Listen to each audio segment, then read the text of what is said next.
ইতিহাসের শক্তির বিষয়। প্রথম কাজ ঐক্য ধরা।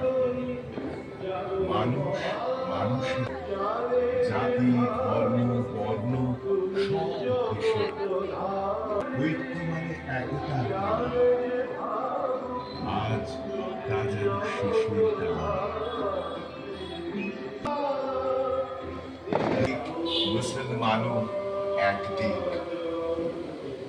একসাথে চলো একই সুরে। রবীন্দ্রনাথ, নজরুল, সারা ধরিত্রী মাতা, নৌকার হাল, দেশাত্মবোধক গান, ভেদাভেদ ভুলে এক সর্বদে তোমার সুর মোদের সুর, সৃষ্টি করুক ঐক্য সুর।